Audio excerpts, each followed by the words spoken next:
saying, we have please a wait couple for the winners. host. It's looking good for you, Rob. It's looking good for Yvonne, too.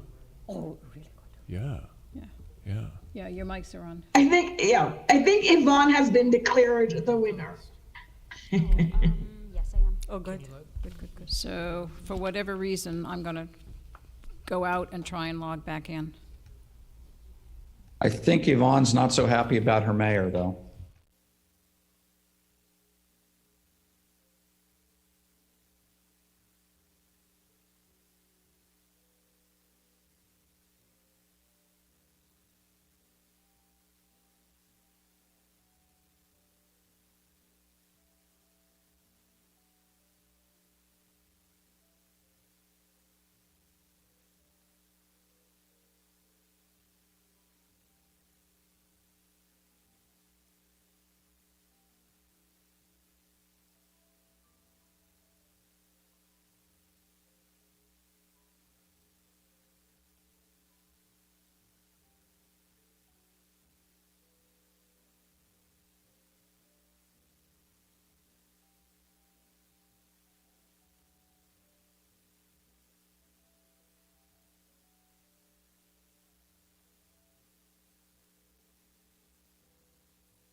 We'd have this technology all down. However, all right. Do we have everybody all set? Everybody all set? Okay. And may we begin recording, please? Recording in progress. Good evening, everyone. Welcome to the Silicon Valley Clean Energy Authority Board of Directors meeting on Wednesday, November 9th. In accordance with the California Government Code Section 54953E, in consideration of the coronavirus, members of the Silicon Valley Clean Energy Board of Directors and staff have the option to participate in this meeting by teleconference. Members of the public may also attend this meeting in person or observe this meeting electronically by accessing the meeting via the instructions that are available on our website. The public also has an opportunity to provide comments during the meeting. Members of the public participating remotely and using Zoom may comment during the public meeting or the applicable agenda or on the applicable agenda item by using the raised hand feature, and you will be recognized by the chair. Those using the telephone audio only feature should press *9 on your phone to initiate the raised hand function in Zoom. You will then be announced unmuted and your time to speak will begin. The public may provide comment on any matter listed on the agenda. Speakers are customarily limited to 3 minutes each. However, the board chair may increase or decrease the time allotted to each speaker based on the number of speakers, the length of the agenda, and the complexity of the subject matter. Speaking time will not be decreased to less than 1 minute. And with that, may we have a roll call, please? Yes, thank you. I will begin with you, Chair Gibbons. Here? Vice Chair Tyson. Here. Director Willie. Here. Director Abe Koga.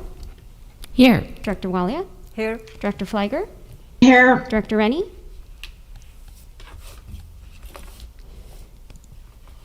Director Rennie.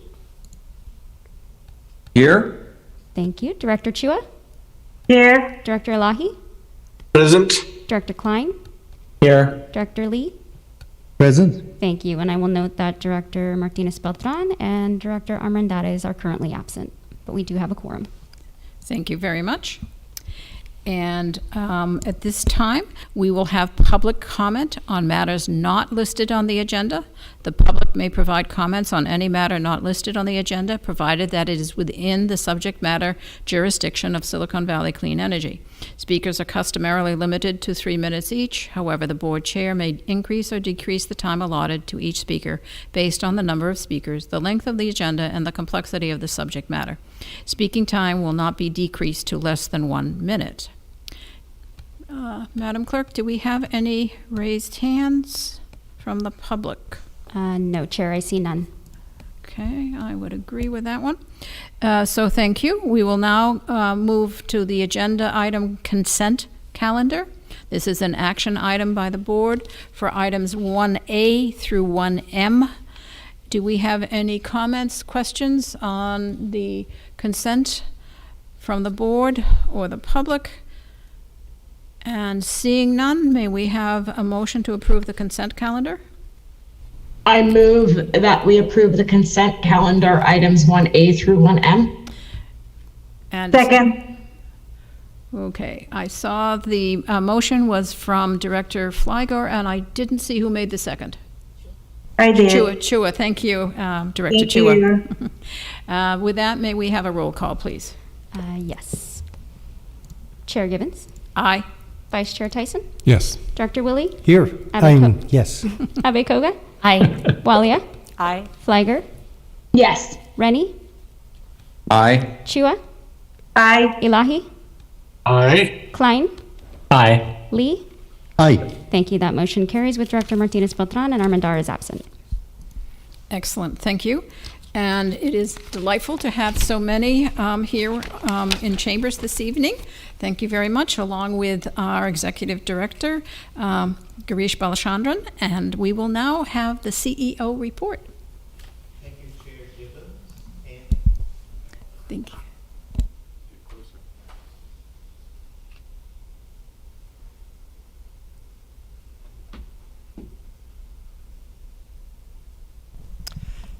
Thank you, Chair Gibbons, members of the board. It's fantastic to be here in person and see several of you. I'd like to start by introducing our newest employee, Sitlali Sandoval. She is our Senior Regulatory Advisor, and she will be reporting to Maren Wenzel in Monica Padilla's Power Supply Group. So she used to work in Clean Power San Francisco, which is the CCA run by SFPUC, and prior to that, she worked for the CPUC. Sitlali, would you please introduce yourself to the board?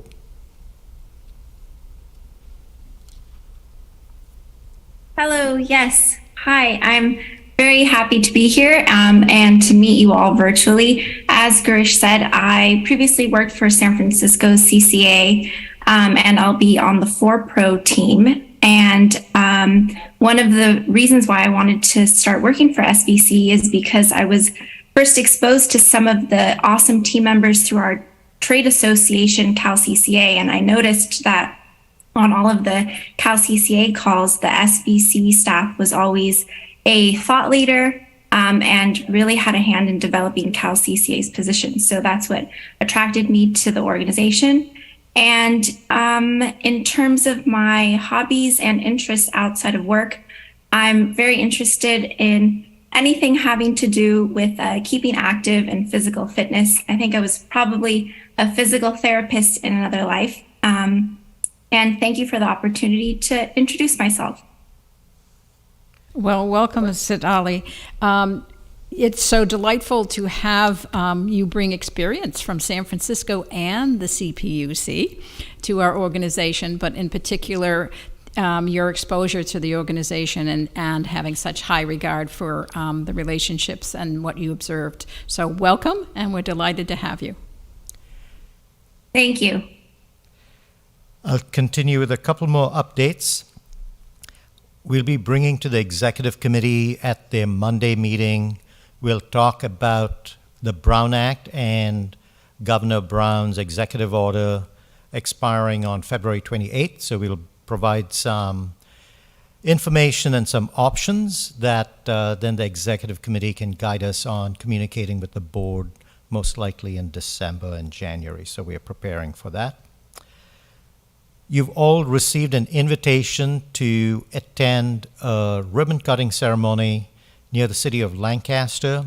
It's a project called Rabbit Brush. It's a solar storage project. And we've entered into that project along with 3CE. The project came online on October 18th. That's the fifth one of our projects that have come online this year. So all the work from 2017 and 18 in terms of RFPs, et cetera, these things are coming to fruition. Please indicate your interest. Even if you're a maybe, please indicate your interest to Andrea via email. At your seats, you have a hard copy of our updated strategic work plan. As per public comment and board guidance, we did change this strategic plan to have it be more customer focused. So you'll see that we talk about our communities, the benefits that SVCE has brought into the region, and we've changed the way we've presented our work plan so that it's hopefully more understandable. Then, of course, for someone who's not staff and in the weeds of what we do. We'll be mailing a copy to board members and alternates, but I just wanted to give the 5 of you an advance copy today. My last item as an update is at the next board meeting, we plan on having a reception here prior to the meeting at 5:30 p.m. for all the board members, alternates, and friends of the board, so to speak. We will be losing some of our board members who will be moving on to either other responsibilities in their city council or to other things. So we wanted to recognize the service that they've provided to SVCE. So that'll be at 5:30 on December 14th. Look out for a calendar hold in the next day or two, and then an email to follow with details. With that, that's the end of my report, Chair Gibbons. Thank you very much. So wonderful to know that the projects are coming live. That is just spectacular. So thank you for staff to making all of that happen. We will now move on to item number 3, adopt a resolution authorizing the Chief Executive Officer to execute the power supply contract with the California Community Choice Financing Authority and related supporting agreements. This is an action, and our staff presentation will be by CFO and Director of Administrative Services, Amrit Singh. Thank you, Chair Gibbons. Good evening, directors. I am pleased to bring the second prepaid transaction for approval now. We'll begin with Andrea going to the second slide. Before I begin, I just want to mention that joining us today is Mike Berwanger from PFM Financials. Mike was with us. He was our financial advisor with the first prepay, and he's also our financial advisor for this prepay.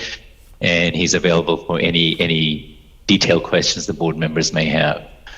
So, as stated here, the purpose today is to authorize the CEO to execute or approve the prepay agreements. If you remember last month at the October meeting, we got board approval to engage in our second prepay transactions. We asked the board to approve contracts to engage with consultants such as Mike and other legal members to help us structure and negotiate these transactions, and to also engage with Morgan Stanley as a prepaid bank supplier. So we're now in the position to bring those agreements for approval to the board, and we'll go through the parameters that the board will authorize upon which the execution will be contingent upon. And the reason for the quick turnaround, again, is we are leveraging the first prepay structure. If you remember, we spent more than 2 years structuring and negotiating that. So we are basically replicating that structure, and therefore we were able to move on this second transaction fairly quickly. So what I have planned for today is to go through a recap of what our goals are, what the structure is. Again, I'll go through what the board authorized parameters are, upon which we'll execute the deal. We'll talk about a little bit about next steps. But I also want to point out that in the appendix, I have a lot of detailed information, summary of the transactional documents that the board will give authority for execution. The estimated fees, again, these fees are contingent on the deals executing, with the exception of credit rating agency fee that we discussed last time. And we also have details on the first prepay transaction and the cost breakdown. And the last slide, I have a more detailed overview of how the prepay structure works and some background information on power prepays or prepays in general. We went through this in detail last year when we executed a first deal, and I'll be certainly happy to go through that structure again or a review of that if anyone wants me to do so. Okay, so we'll begin with the next slide. So just a quick recap. This is a structure that enables us to get substantial savings with very little to no risks, very little risks. The goal is to reduce the cost of power purchases by taking advantage of the fact that as a governmental entity, we have access to low-cost tax-exempt debt without actually taking on the debt ourselves. And just to point out that this is leveraging our competitive advantage that we have relative to the investor-owned utilities, because they do not have, as a taxable entity, they do not have access to tax-exempt debt.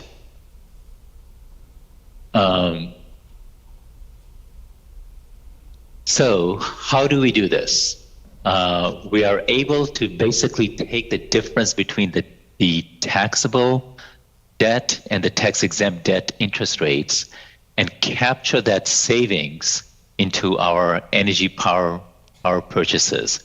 So when you have a taxable entity like Morgan Stanley, who, if they were to access the capital markets for capital, they would have to borrow at a higher rate. We, as a tax-exempt entity, can borrow at a lower rate. And by using what we call a financially engineered prepay structure, also otherwise known as structured finance, we're able to capture that savings and flow it into our power purchases that we kind of route through the prepay structure. Okay, but the essence of this is that the bonds that are issued are not guaranteed by SVCE. They're not our obligations, nor they're limited obligations of CCCFA. And for the most part, they're backed by the contractual rights, the transactions that we execute, and the transaction cash flows secured by a trust indenture. So that is what's backing up these bonds. And if there's any issues, I think I mentioned this last time, all roads will lead to Morgan Stanley. So we do not take on any debt on our balance sheet. These are non-recourse debt. And this structure, as we discussed in the past, has been around since the 1990s, has been used extensively in the gas prepay transactions, and we were one of the first CCAs, along with East Bay, to execute one for clean power purchases. And now, as we talked about last month, there are a number of CCAs. Since we've executed, there's been at least 2 other prepays that have been executed in the CCA community, and there are a number of CCAs that are pursuing it, and 2 other CCAs recently got CCCFA approval to execute their prepays. Again, this is minimal risk to us. The fees that we pay to our consultants and the attorneys are contingent on the execution of the deal, and they're paid out of the bond proceeds. So anytime we talk about the savings target, they're net of these fees. And as I mentioned, the bonds are non-recourse to us. Minimal risk, if anything, if the structure for any reason falls apart, the power transaction we assign into the prepay reverts back to us. And the risk is that we just lose the time we invested in it, and we go back to business as we were doing it before the prepay structure. Okay. So I'll go to the next slide, Andrea. So the request today is to grant authority for the CEO to execute the transactional agreements or provide approval. Some of the agreements will be executed by CCCFA.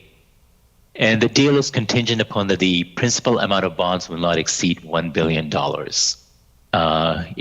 This is a large amount. You may say last prepay, when we had two CCAs, we were partnering with East Bay, was for almost this amount, slightly larger than this amount. That's because the power prices have been significantly higher. And then also, this is the maximum amount that we will not exceed. Chances are we will come in probably below that. Our current expectation is somewhere around $750 million. The bonds will be issued by CCCFA, California Community Choice Financing Authority, and they're not our obligations. The energy overall savings target that we're aiming for is 8% during the initial term of the bonds. This is the minimum savings threshold, and if the market opportunity is there, we will certainly try to get more than this. But the actual savings, which has to meet this minimum threshold, otherwise we'll have to come back to the board. But the actual savings will depend on the spread between taxable and tax-exempt bond at the time of the pricing of the bonds. This transaction will cover about roughly 12% of our load. The first transaction covered about 10 to 11% of our load. As I mentioned, the actual realized discount will depend on the spread between the taxable and tax-exempt. On a dollar basis, this could amount to between $3 to $4 million of savings. So this is a sizable amount of savings for us. Again, these will be 30-year bonds. The initial term of the bonds will be somewhere between 5 to 10 years. And the way we decide what the timing is of the initial bonds, the bonds itself will be 30 years, but they will reset. In other words, essentially we will be refinancing them either in somewhere between 5 to 10 year period. And the way we decide what the length of the bond is, we'll look at the market yields and where we get the most benefit, most sizable spread. That's the tenor of the initial term of the bonds that we will establish. And then once the initial bonds reset, then the discount in the future will depend on the then prevailing market conditions, whatever the spread is between the taxable and tax-exempt bond at that time. And there is a repricing agreement that's part of the package of documents we sent out that will establish a minimum threshold. We will establish this threshold as we get closer to the bond pricing time, but our expectation is to be somewhere around 4%. Okay, we'll go to the next slide, Andrea. So next step, what happens after we get our approval today? We will have to seek approval from the CCCFA board, and we are on plan to do that at the December 1st meeting of CCCFA. At that point, we will be in position to issue the bonds in December. But given the holidays, the likelihood is that the execution will probably be sometime in late January or even later if the market conditions are not there. If we're not able to get our target savings, the window of opportunity can open up, it can close. The market is volatile. We want to be in a position that when we can realize our target savings, we are able to act on it. I think that's the last slide before we seek board approval. So I will, Andrea, maybe we can go to that slide and I'll be happy to take questions at this point. One addition to note in seeking approval, we are asking that the board give the approval with the ability for the CEO to make any minor clarifying modification to contracts as necessary. Sometimes we find terms that we need to iron out that doesn't really change the intent or the overall economics of the transaction. So we want that level of flexibility. I'll be happy to take any questions at this point. Thank you, Amrit. I appreciate this last slide with the emphasis that the board's authorization does have parameters to it. So it's not just an open book. Are there any questions? Yes, Vice Chair Tyson. Thank you. And thank you for the presentation. I think it helps that I saw the first round of this a year ago. So Amrit, my question is, around 10 or 11% of our load a year ago, 12% now. Assuming that terms continue to be favorable, should we see you again next year? Is there a natural limit where you don't want to go beyond in terms of percent of load, or how will we decide when enough is enough of this? Yes, you will see me again with more prepays, because this is it's a good way to get savings. It's very hard to gain margins on commodity business. So this is a wonderful way to get a competitive advantage.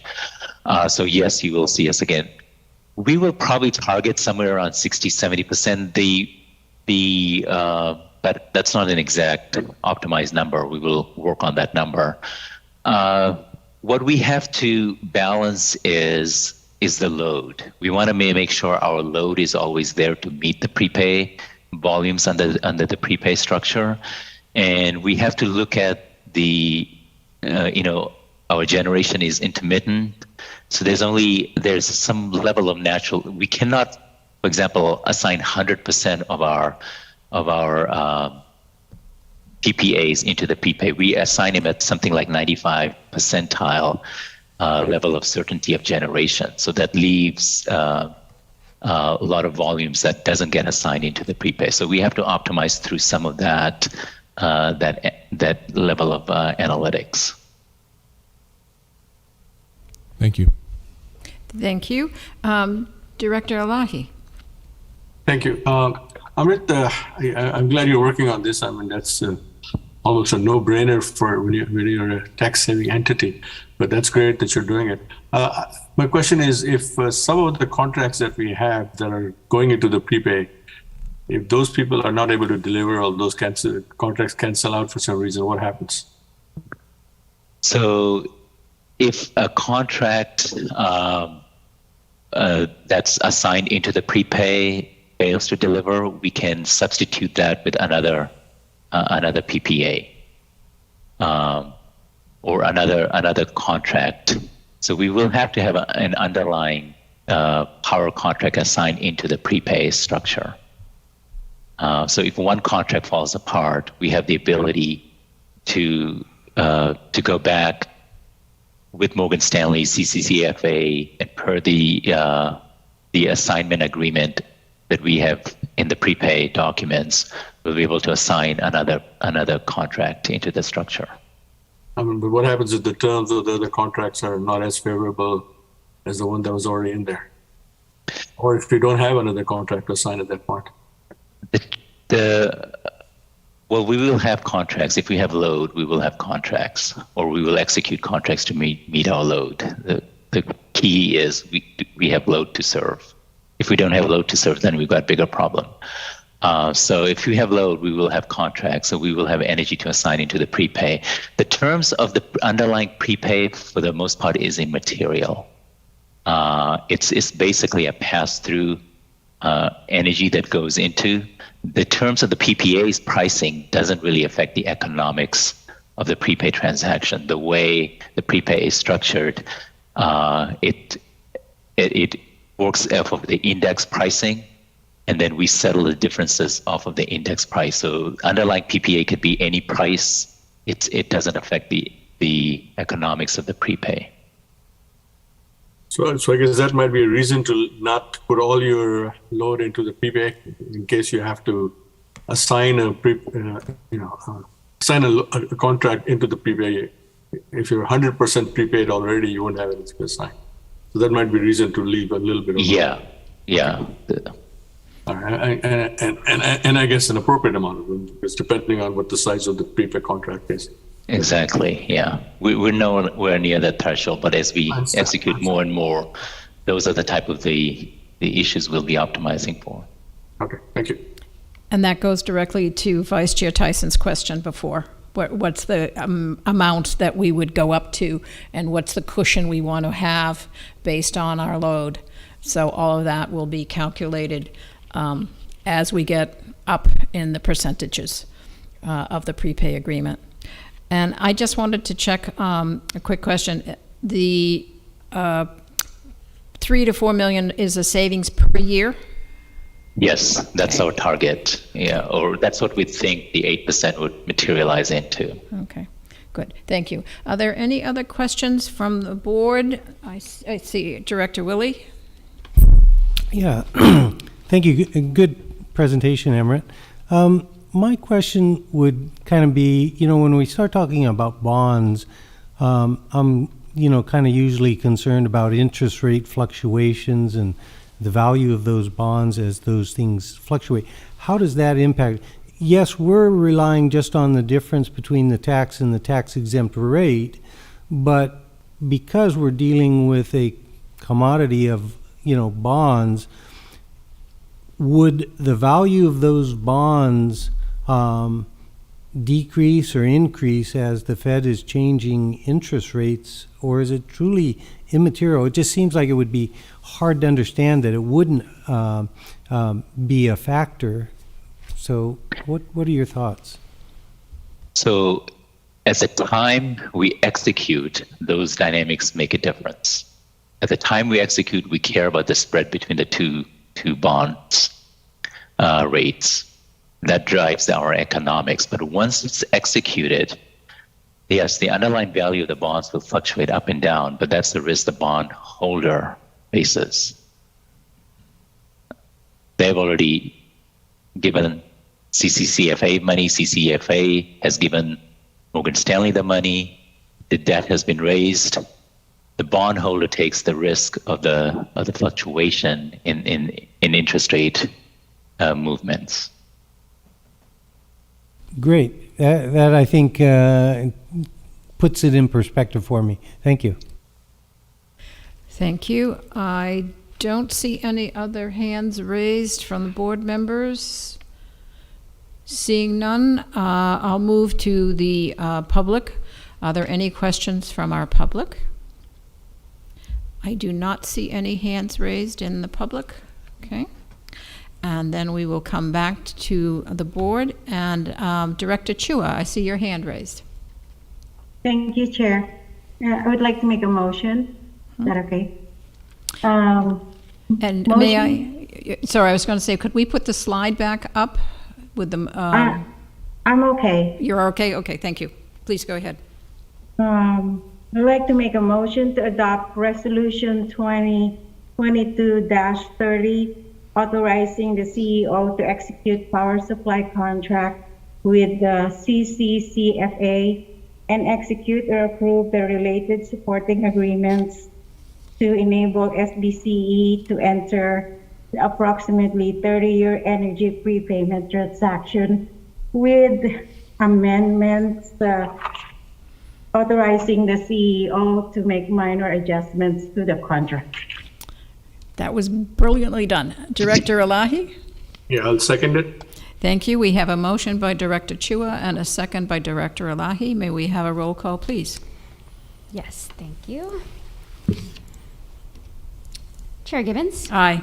Vice Chair Tyson? Yes. Director Willie? Aye. Abe Koga? Aye. Walia? Aye. Flagger? Yes. Rennie? Aye. Chua? Aye. Elahi? Aye. Klein? Aye. Lee? Aye. Thank you. That motion carries unanimously with 2 directors absent. Thank you very much, Amrit. That was well done and exciting for Silicon Valley Thank Clean you. Energy customers. All right, we are now on to item number 4, which is the Community Resilience Program Update. This is a presentation, and this will be by Zoe Elizabeth, Deputy Director of Decarbonization Programs and Policy, and she'll be joined by Jessica Corneo, I think I'm saying that correctly, Program Specialist, Policy and Government Initiatives. Ladies? Good evening. We are so excited to get to share with you an update on the Community Resilience Program. It's been a little while since we've talked about this program, But Jessica and I have had the great pleasure of working with staff across all your agencies, and you're doing a number of really exciting projects. So I am going to give a quick just recap of what the program is, and then Jess is going to walk through the actual programs that are ongoing throughout your communities. Next slide. Okay, I think I just stated this, so we're here just to provide an update. So just some background. So this program was approved as part of the customer relief and community resilience package in response to the COVID-19 in 2020. So there was $5 million that was set aside specifically for community energy resilience. These funds were then combined with an existing allocation. We had put aside about $150,000 to support analysis and planning. So we just combined those to have a comprehensive program. Next slide. And so I'm going to go into a little bit of the details, but just wanted to also kind of pause. Resilience is one of these big words. It can mean a lot of different things, from, when we think about climate resilience, from sea level rise to heat mitigation, a lot of things. So one, we really focus at this project, or in this program, focuses on energy resilience, focuses on reducing the likelihood and the impacts of power outages. We were really responding and thinking a lot about PSPS events when we first initiated the program. And then also, to make sure that we have the biggest impact, we focus on SVCEA's area of influence, which is really the last mile of energy resilience, that site level, what happens at community centers, at senior centers, at schools, really at site level resilience. This can enhance the work that PG&E is doing to increase overall grid reliability, but it's not a replacement. So we just want to kind of emphasize that. We're really focused on that last mile. Next slide, please. So here's a big picture overview of everything that is in the program. And today, again, we're going to really talk about the planning grants and the capital project grants that your agencies are undertaking. But the overarching, we've got just over $1 million for the program. We put a little over $1 million specifically into planning, which included some technical assistance and tools that Jessica will talk about. And then we set aside $4 million in capital project grants.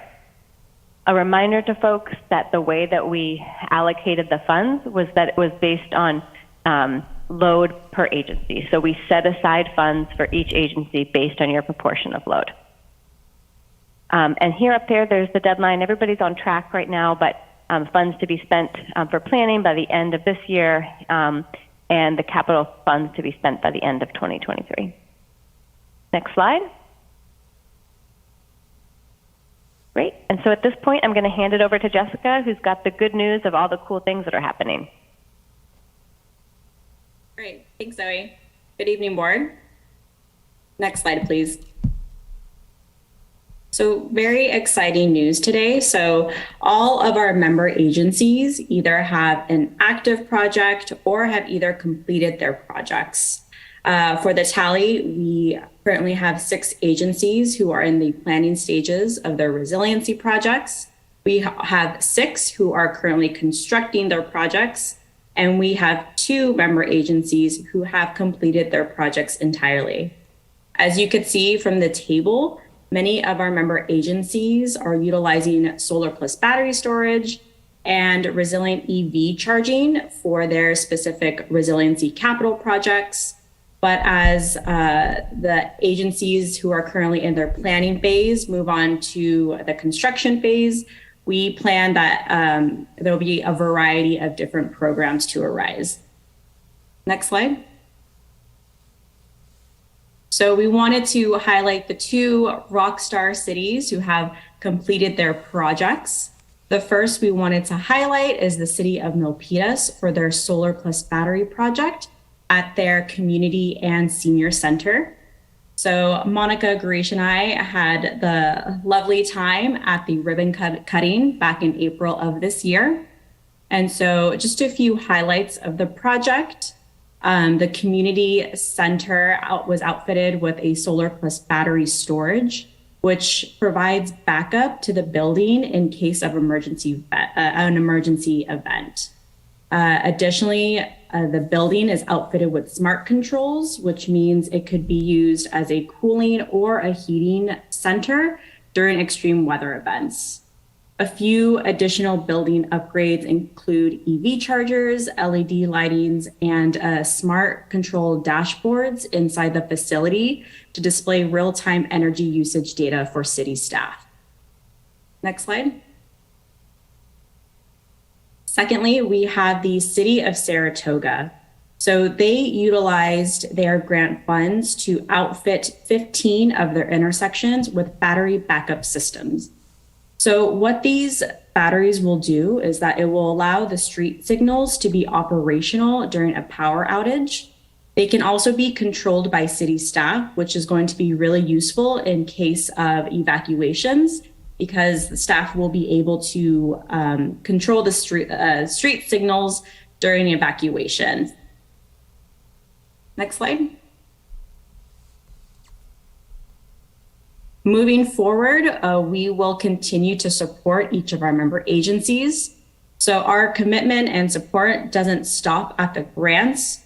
We also developed a decision support tool specifically for the member agencies to identify critical community sites within their jurisdictions for future resiliency projects. Additionally, a lot going on in the state. So the state has committed over $100 million for community resiliency grants. And so we have tracked these grants and shared these opportunities with your staff so that they could leverage these resources in the event that they would like to apply for some statewide grants as well. All right. Next slide.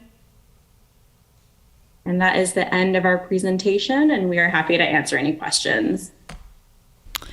Thank you. It's always exciting to see programs moving forward with real progress. Are there any comments from any of the board members?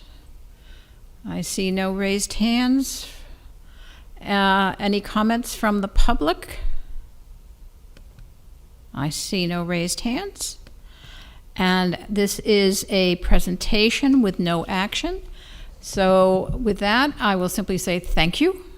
Delighted to have this update and look forward to spending more of that money.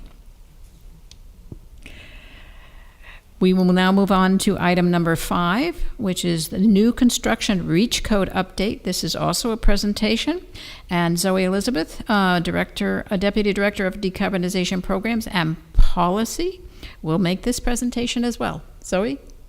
Okay, wonderful. More good news I get to share with you all. So this is the monthly reach code update.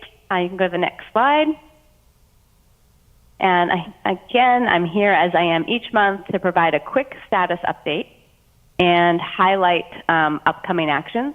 I have to say before going on to the slide of highlighting things that have been going on, we've got some charts and kind of dates that are coming up, but really can't even convey in the slide deck presentation how much work and how your wonderful staff and communities and all of you as directors and your fellow council members have been doing over the last month to consider reach codes, to take in public comment, participate in a number of meetings. Tony, Peter, and I have been attending meetings throughout the community. It's been absolutely inspirational to see the work and the engagement that folks have on this issue. So, and just a couple of slides, but also really a big thank you to all of you for your continued engagement on this important initiative. Next slide. Okay, so here's a quick overview, right? And this is this is like the preview to as we get towards the finale, as folks are finishing up their vote really this month. When we come back in December, we'll have even, final information, but just a quick overview can see here. Many of our jurisdictions, as you'll see in the next slide, have moved from codes that had some electrification or mostly electrification to considering all electric. Campbell there, right at the top, has introduced an all electric code, which is a big step from where they were in the last code cycle. Milpitas is also considering all electric, moving from electric preferred in the last code cycle. Monte Sereno has introduced a mostly electric, also taking a big step up from their electric preferred in the last code cycle. So a lot of movement again and engagement and working with all of your communities. And then also our cities who were active in the previous code cycle already had electric, still making refinements and doing work to make sure that the codes can be really implemented and meet their intention. Next slide. Okay, so here's another way of just getting a sense of what each jurisdictions are doing. You can really see here how the majority of our jurisdictions are considering both electric codes and the transportation electrification, the EV reach codes. And we've got three cities here that are focused just on one or the other, in Gilroy, EV reach code, and Los Altos Hills, focused really on building code. And two jurisdictions that also, Mountain View and Santa Clara County, that also include expanded PV in their code. So another way of understanding this. And the next slide. And this here, my screen, the words are a little bit small. Hopefully y'all can see them. But this just gives, again, another view of the different size bubbles, the different codes that folks are looking at. So you can see that the biggest bubble there is the all-electric code. But I think what's also really important is we see, there you go, thank you, that dark purple, which is introduced all-electric. When that code is passed, maybe when we come back in December, those are two cities that have moved further than they did in the last code cycle. And that we expect that, if passed, that green bubble would grow even bigger. And the same thing, there's that light green, mostly electric, right there, which also we would expect to expand as there's right next to it that light purple, which is introduced mostly electric. We never like, as we all know, we're experiencing a national level right now. We don't ever count our chickens before they've hatched, so we're those that are introduced, we're still considering them introduced. And the next slide, please. Okay, so this should look really familiar, and really all of you, we've checked this off. Maybe this is like the big celebration here. Next month, maybe we can have check marks. We've really met all of these deadlines.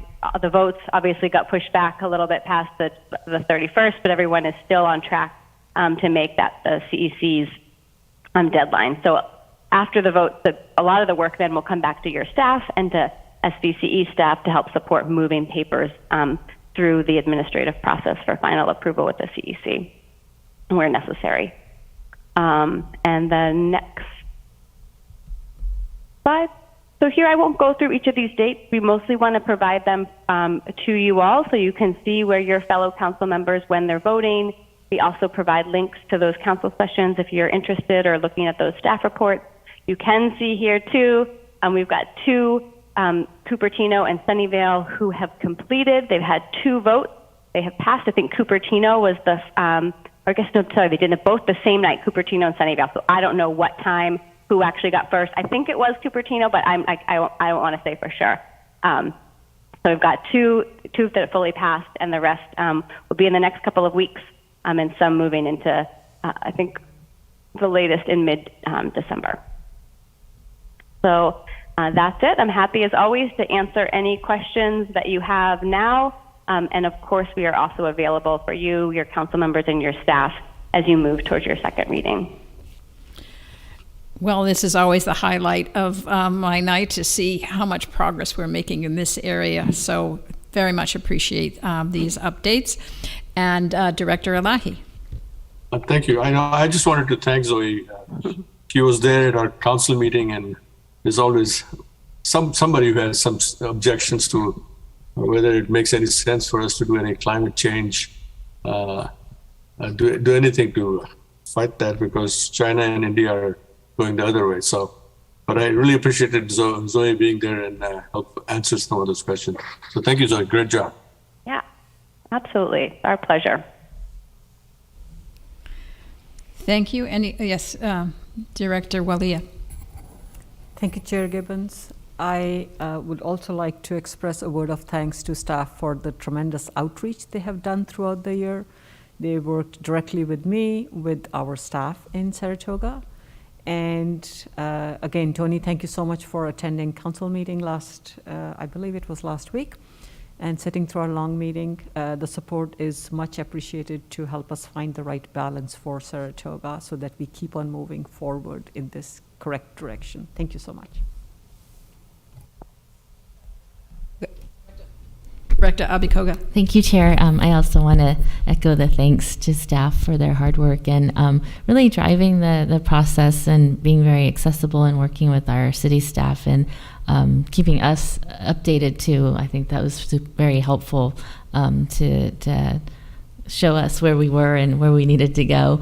I know in our conversation when we discussed this and voted on it, I think it was last week or 2 weeks, I can't remember when exactly, but there's a discussion about what's next and some interest actually in looking at more more reach codes or more changes that we could perhaps do mid-cycle, so not waiting 3 more years to do the next set. And so I believe our staff will be reaching out to SVCE staff on that and on what options we have.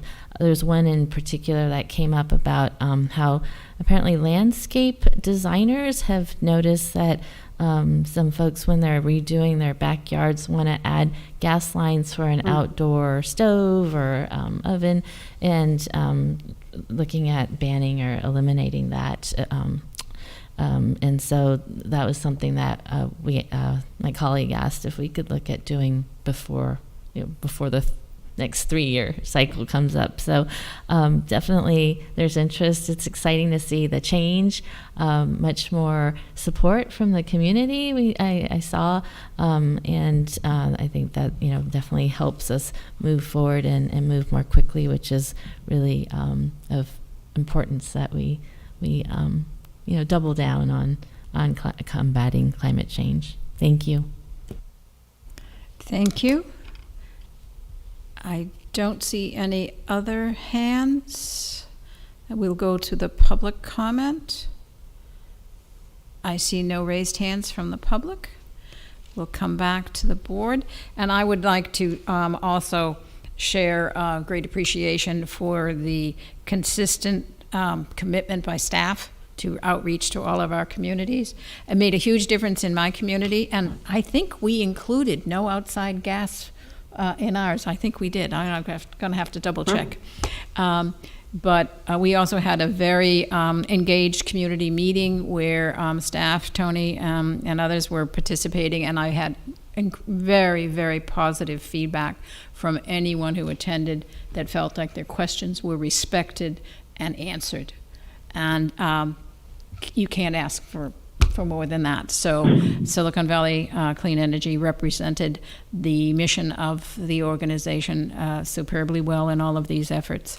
So thank you. And I think we will accept that presentation. Thank you all. Thank you. And now we come to the portion of the meeting, which is the board members' announcements and direction on future board agenda items. Are there any comments, announcements? I don't see any. I'll just offer that I had a busman's holiday, if you will, not last weekend, but the weekend before. The California Council of the American Institute of Architects does a very special event every 2 years. It's called the Monterey Design Festival, or Monterey Design Conference. And it's a festival because it's all architects, and I love it, love the conversations.